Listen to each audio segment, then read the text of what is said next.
农夫与蛇的故事刚在东南亚上演了。就在前2天，印尼和菲律宾这2个老表在菲律宾宿务碰了个头，签了一份文件，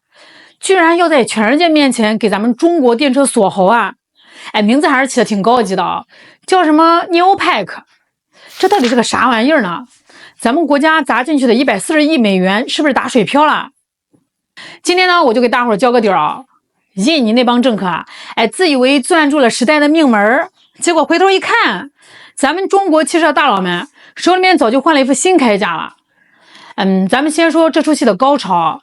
就在今年的5月7号，菲律宾那个叫宿务的地方正开着东盟峰会呢。突然，印尼和菲律宾的镍矿协会签了个字儿，名字呢起的那叫一个响亮，直接叫 NEOPAC。印尼镍矿协会的秘书长凯伦大姐冲着镜头一脸嘚瑟，那原话翻译过来就是：从今天起，全球74%到75%的镍矿都归我们2兄弟管了，谁想买镍得看我们的脸色。各位，75%是啥概念啊？当年闹得全世界心慌慌的石油输出组织 OPEC， 在最巅峰的时候掌控的石油份额也就是40%左右。那现在这2个老表一联手，直接拿下了全球3/4的矿啊！这哪儿做生意啊？这简直是在地球的脖子上套了个铁项圈，钥匙还攥在他们手里面。消息一传回来咱们国内不少人是真慌了，觉得新能源命脉被人攥住了，觉得咱们那140亿美元的投资要打水漂了。但是我跟你们交个底儿这哪是锁喉啊？这分明是雅加达那帮政客看到中国电车在全世界满地跑，眼红病犯了，打算在散席之前再捞一笔狠的。为了搞这个 NEOPAC， 这印尼从2020年开年起就给咱们准备了一套连环3刀。第一刀砍配额。年初印尼政府突然下文件说，为了保护资源，今年的镍矿开采配额咱们从 3.8 亿吨直接砍到了 2.6 亿吨。好家伙，一剪刀下去，30%的产量没了。尤其是咱们那个中资企业扎堆的伟达湾矿区，直接被砍掉了70%啊！而且最缺德的是审批周期从3年一审改成了1年一审。这意思呢很明白，我就要拿根绳子套在你的脖子上，1年紧一圈，听不听话？不听话，明年不给你开工。还有第2刀，改规则。以前印尼卖镍矿规矩很简单，就是按这个镍的含量来算钱你这车矿土里面有多少镍，我就收多少钱。那至于那个土里面顺带挖出来的钴铁铬这些半生金属就当是买葱送的蒜，白搭给你了。业内呢管这个叫买瘦肉搭骨头，非常公道。结果4月15号印尼人不干了他们眼珠子一转，说凭什么白送这些都是钱中信证券算了一笔账这一变脸，低品位镍矿的基准价直接暴涨了 130%。 咱们在那边搞施法冶炼的企业每炼出一吨镍成本平白无故多了3000多美元，这哪是买卖这是明抢还是第3刀，拉兄弟搞托拉斯。5月7号看咱们还在那抗议呢，印尼转头就把菲律宾拉进来了。菲律宾矿是挺多的但是家里面穷没技术只能卖土。印尼说，兄弟，我有技术，你有矿，咱们联手定价，把那帮搞电车的中国老板榨干。这3刀下来印尼的意思摆到明面上，既然你们中国企业把我的工业园建好了，路修好了，电厂也盖好了，那现在这个摊子就是我的啦，我想涨价就涨价，我想砍产就砍产。看到这儿，你是不是想拍桌子别急，还有更恶心在后面呢。最让我觉得心里不是滋味的就是印尼今天做这把交易其实咱们中国人一锤一子帮他焊出来的。2013年印尼是个啥样子那就是个只会挖土卖钱的原材料出口国，路哪是烂的，电是缺的，码头基本是靠人扛。是咱们的青山控股、德龙集团这些中国硬汉企业带着全套的技术几万名中国工人和140亿美元的真金白银一头扎进印尼的荒山野岭，在没路的地方劈山开路，在没电的地方盖起了巨型电厂。咱们在那儿帮他盖起了现代化的工业园，硬生生把一个卖土的贫油国转到全球镍冶炼第1大国的位置那现在印尼国内70%以上的冶炼产能，95%的外贸出口全是咱们中资企业撑着的咱们在那边辛辛苦苦了10年结果呢，2026年，这印尼觉得自己翅膀硬了，回头来就给你个1年1审，再来个钴铁计价，最后拉上菲律宾来搞垄断，这操作地道吗？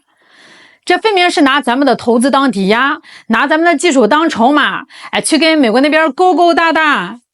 今年2月，印尼刚和美国签了个互惠贸易协定，镍产品能进美国市场了。4月份又在那儿嚷嚷马六甲海峡要收份子钱，这一套组合拳打下来这印尼呢想把自己变成新能源时代的沙特呀，但是他忘了一件重要的事，沙特当年起家靠的是老天爷赏饭吃，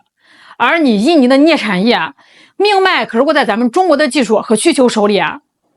那聊到这儿，肯定有朋友会问，那咱们是不是死定了呀？镍价要是被他们这么高，咱们的电车还不得涨价涨到天上去？这就是我今天要说的最解气的地方咱们看看4年前，2022年的9月，那个时候中国新能源车正杀红了眼儿。在一场高层论坛上，比亚迪的老板王传福上台了。王老板那天穿的很朴素，但是说话一点都不客气他摆出一组数据，咱们中国钴资源储量只有13万吨，镍资源也只有400万吨。那如果咱们以后几亿辆车全搞那种需要大量钴和镍的3元锂电池，那咱们就得从被石油卡脖子变成被金属卡脖子。他当场扔下一句话，磷酸铁锂电池才是大规模普及的正确路线。当时这个话一出来这业内不少人还在那阴阳怪气，说王传福这是吃不到葡萄说葡萄酸。因为那个时候3元锂电池就是加了镍和钴的那种，是高端车的标配，能量密度高，跑得远。磷酸铁锂被嫌弃能量密度低，冬天怕冷，是低端货。结果呢，王传福根本不理这帮人，比亚迪死磕磷酸铁锂搞出了个刀片电池。他在想什么？他在想，我就算把车造了再牛，如果电池的原材料捏在别人手里面，那我就是在给印尼的矿主打工钴中国是没有的，镍是很少。我相信我们中国不可能从石油的卡脖子转变成电动车金属钴的卡脖子、金属镍的卡脖子。因此我们早就想提出来，真正大规模使用的电池一定是不能依赖稀有金属。比亚迪从未放弃对磷酸铁锂电池的再研发，并一直希望将动力电池发展引回正道。几年过去了你再看今天，印尼在那边挥着 NEOPEC 大棒，虎虎生风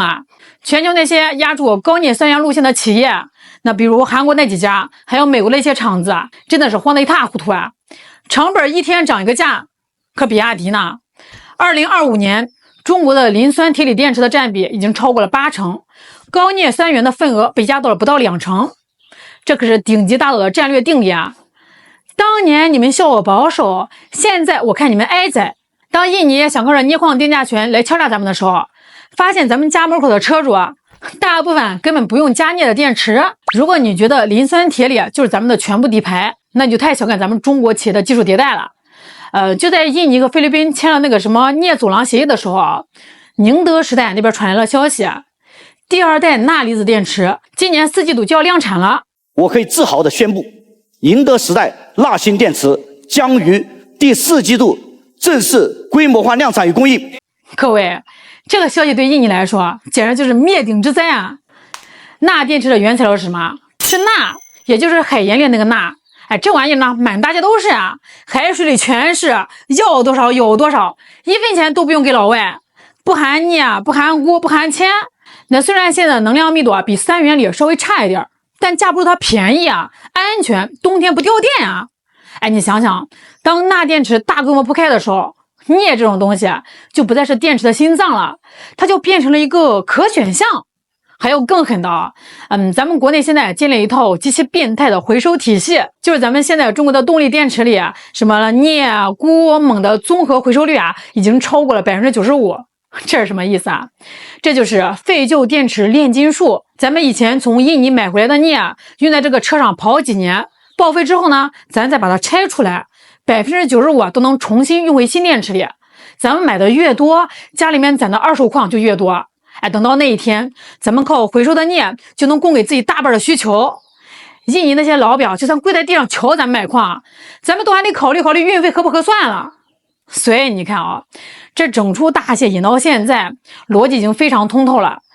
印尼和菲律宾这些资源国啊，还活在20世纪的旧梦里。哎，他们以为在这个世界上，只要攥住了矿，就攥住了财富。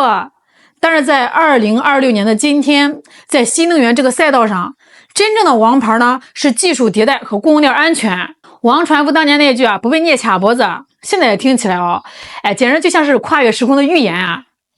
正是因为有了这份危机感，咱们才硬生生的在高镍3元最红火的时候，守住了磷酸铁锂的阵地啊，开发出了钠电池的新路线，哎，搞出了世界第一的回收率。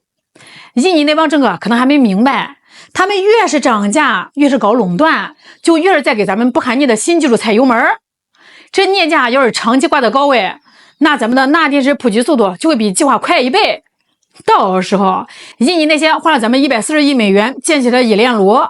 产出的镍卖给谁去啊？这就是咱们中国人的生存智慧啊！那最后呢，我得给印尼的老表们送句话：吃相可别太难看了。那140亿美元咱们能投下去，也能让它在荒原里长草。咱们中国人讲究供应哦，但如果你想把咱们当韭菜割，那对不起，你们的技术路线图里可能很快就没你的位置了。